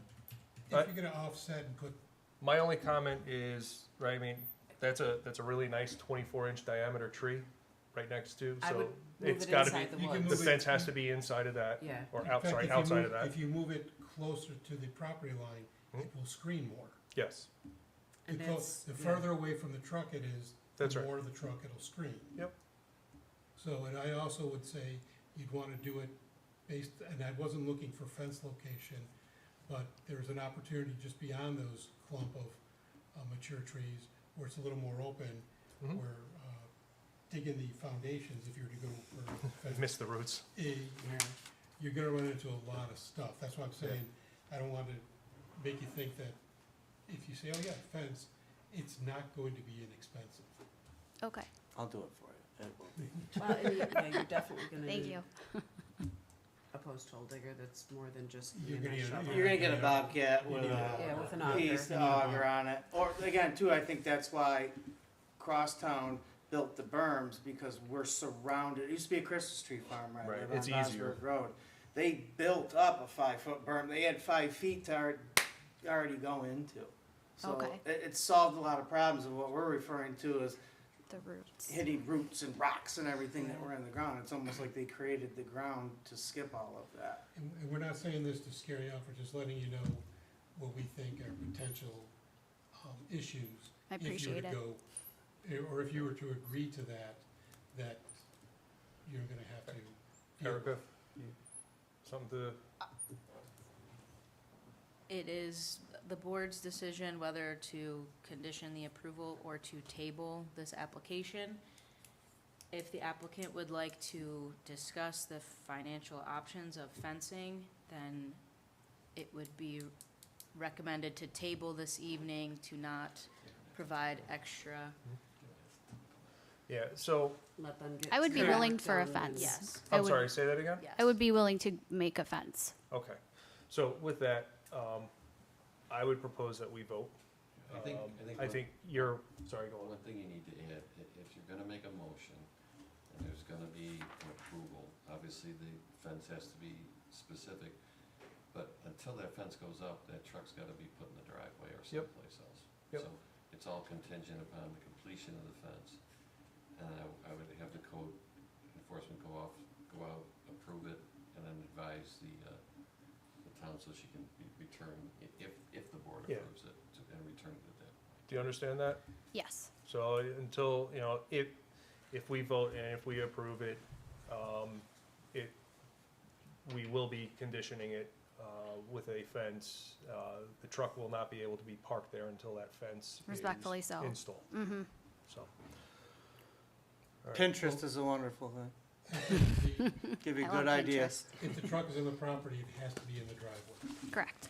So you can't just move it up next to the house or the garage. It has to be physically in the driveway Yes. until the fence is up. All right, other questions, comments, anything else I from would the say you're board? able to run cords from the pool shed, extension cords up to, for the time being. Or from To the garage.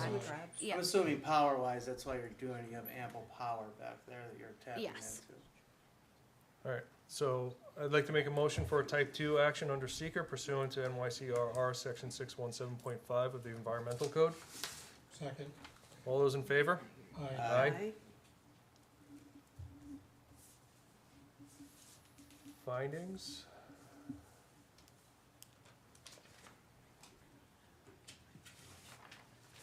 So the public commentary part is over at this point. So it would be out of order. If the chair wants to give you an opportunity, if it's something that's gonna add to their decision, do you want to give the gentleman an opportunity to respond to anything? Sure. I don't know whether they closed it or not, but it could be reopened. I'll reopen it. You got, So I'm okay with a 5-foot berm and a 5-foot fence, with natural vegetation. If it's natural, if it's just a plastic, fence, I'm opposed to that because it's a residential area and. when you say plastic, I mean a vinyl fence is, you're opposed to a vinyl fence? I would like natural vegetation in front of that fence. Okay.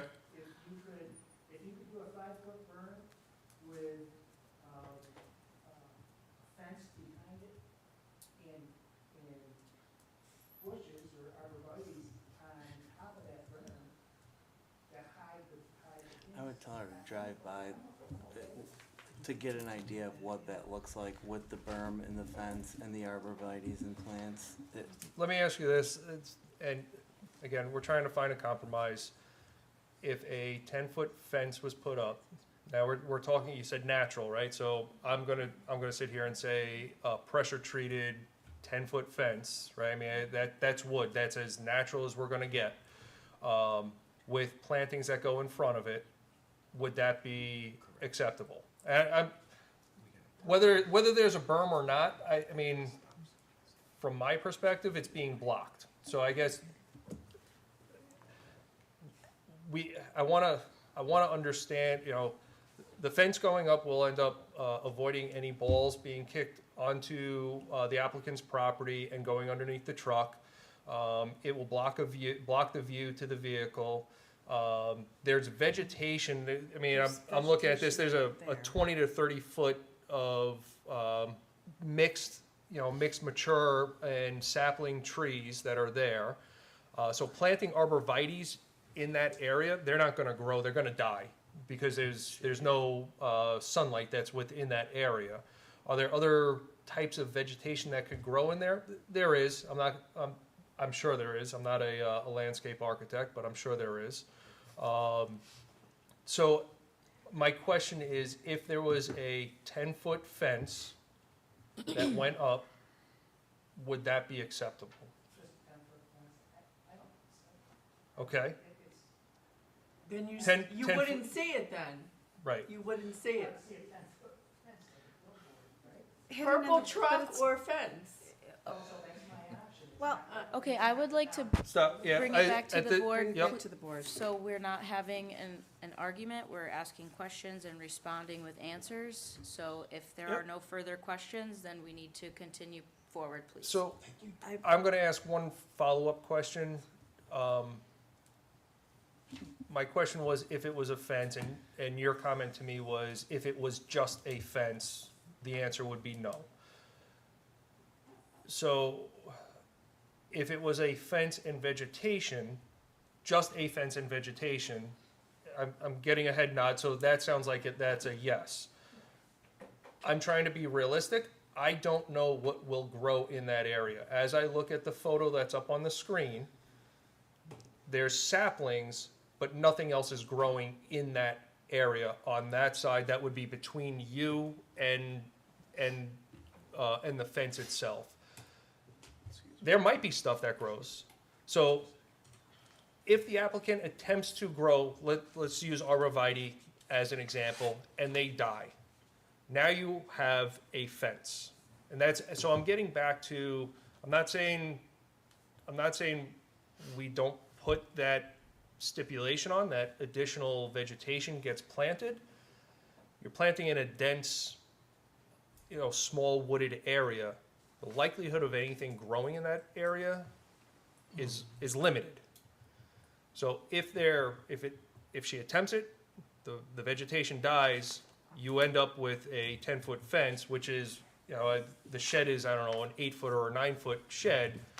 If the vehicle's not parked there, you now still have a wall, right? I mean, it's the same length, it's the same component. So from a compromise standpoint, if we were to ask for a 10-foot fence with vegetation, would that be acceptable? You say 10-foot high or 10-foot high fence. 20 feet long, give or take. 20 feet long to block the vehicle. 10 feet high. Correct. Yep. Okay. You know, the other question I had is there is a difference between code 350-44 and 350-45. He's gonna come up here. All right, I guess if he's going to. Yeah, if you're gonna speak, start he should come citing up the to codes, I'm gonna need you to microphone. speak into the mic, so come on up.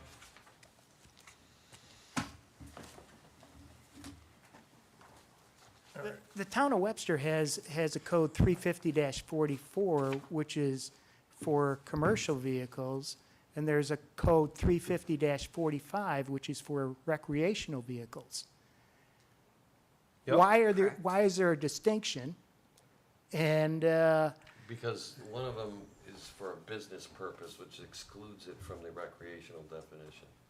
so, and that's my point, Mr. DeMarco, is this is a commercial business. This is a commercial food truck. It has their commercial advertisement on it.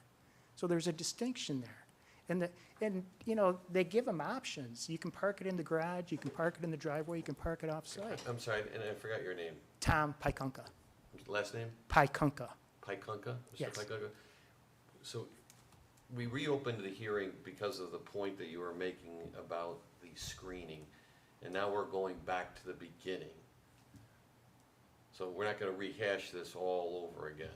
Okay, well, Because I understand the question. I guess the board can choose to respond to it or not, but we opened the public hearing back just for that one issue, which you Okay. apparently are okay with it back there as long as the berm and the fencing is within the criteria you're describing. yeah, Okay. I'm Well, accepting of let's the work natural. with that and see Okay. where we end up. One other question is my letter part of the public document? The letter was record- received, we will make sure that it's part of the public record. Okay, thank you. You're welcome. Thank you. All right, I did seeker? Yeah. Yes. Okay. Do we? I don't know. I guess if it were to stay there, I would be in favor of plantings or a fence, but I don't know if we can demand, well, we can demand whatever we want, but if it were a shed wall, it would be a brown, well, there is a shed there, a shed wall, brown. I don't know, I'm trying to balance Would it the be easier for standards. her to come back with options I and was say, gonna say, why this, don't- can we I just- have Maybe this we just- option of sections, I have let's this just option table of it. solid Yeah, because we've got to the fence. point now where we're like all going different directions. I think Yeah, table might be the I think best that bet. would be better, is And to have see them what come the back. proposal is. She might come back with something that none of us are even, it might work, but it's nothing that we've Right. discussed here. Her husband might come up with something since he's not here. He might have an idea that we didn't think of. And from the town's perspective, we would like to have it a little bit more locked down on exactly what the end treatment is, Yeah. berms Especially- and things like that. especially doing and planting. Because a Correct. berm requires a Correct. fill permit, and then I've got Drainage water, implications, drainage, yes, and- exactly. But we were on track for just a fence, and now it's being a fence and bushes? Well, I guess really what it is some kind of wall. It seems to be, it's gonna be a fence. It could be planting of arborvitaes. I guess that's where we're looking for you to come back and say, here's how I'm gonna create this 10-foot high by 20-foot wall. I would do a 10-foot high by 20-foot long, and that's as far as I would go to please them. I wouldn't want to do anything more than that, or I wouldn't want to do anything less. So that's as far as I would go on that topic. And I think that once that's there, it would probably be easier I think- understanding what we're looking at. I think it Go would need to for be it. longer than 20 feet, just to block any of the rear and front portion. 22? Maybe 25. 24 to 25. No more than 25 at that. Yeah, But I actually, would say 24 is 25. even fence Ms. sections. Fitzgerald, That's true, 12-foot sections, you Yep. have 24 Ms. feet. Fitzgerald. I'll wait till she Yep. dials in. And if you separated them 2 feet and put something in between them, now you. Ms. Fitzgerald, Yes. you know, recognize what the board is trying to accomplish. Okay, so when you say I'm not gonna do anything more to please them, maybe. Not you. Maybe you meant it differently than I interpreted it, Yes. okay? They're objecting to it. On that basis alone, given the variance, the board might decide, you know what, they're not on board, they're not on board. So try to strive to balance the, right, the economics of the cost. Of course. I was And I- talking, Let me finish. okay. And I'm assuming you have a pretty good idea of what they're looking for, whether you find it to be reasonable or unreasonable, right? Right. Okay, try to come back with a detailed plan that you believe, not that it should satisfy our neighbors, but that it's likely to, based upon what they've said. That's gonna make the board's job a lot easier. Okay, because in the end, they're your next door neighbors, and they got a pretty heavy weight on this board in terms of what they're gonna be looking at. It's not just, you know, priority 10 with one being the most important. It's significant. So you might even consider running it by them and getting their blessing.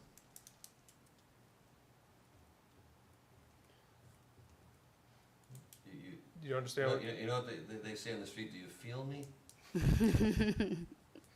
Yes? I understand. Okay. So I'm going to recommend that we table this until July 8th. If 4 weeks is enough time for you to pull together a plan of what you would propose to help screen the food truck. The comments that I had heard from, the public session is that a 10-foot fence with some level of vegetation in front of it would be acceptable. Please take that into consideration. And with that, I make a motion to table, is it 741 Haley Drive, commercial vehicle parking until July 8th. Second. All those in favor? Aye. Aye. So we will see you July 8th. Okay. Okay. Thank you. In Thank all you. honesty, though, Pinterest is a wonderful thing for those ideas. I use it all the time for my rentals. I will use What- it. really Thank What is you. the address that you're recommending? So, you talking about me? Yeah. I'm sorry. So if you drive down Vosburg Road, there, Vosburg and Adams right at the corner, Crosstown has a lot right on the corner.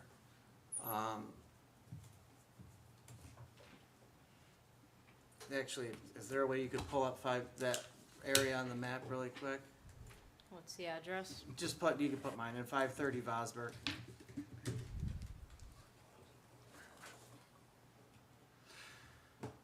Okay, so to the right, 453, that lot right there next to Pheasant Run, Crosstown owns that. So I'm 530, so you'd see my above-ground pool right there. Literally separating the two, they just put up that berm, and they have 3 12-foot sections of stockade as well as arborvitae. So it's an idea. Again, it looks very nice. Okay. Even if you got something off of that and changed it around, it's something to really go on and truthfully, again, the reason why I say Pinterest and something like that too is if you bring it to them and show them, this is what I'm looking at putting up there, Okay. it might work all the way around in a month, right? And visually, everybody's a visual learner. It makes a lot more sense when they're looking at something versus telling them this is what's going on. All right, thank you. Yep. Thank you. Thank you.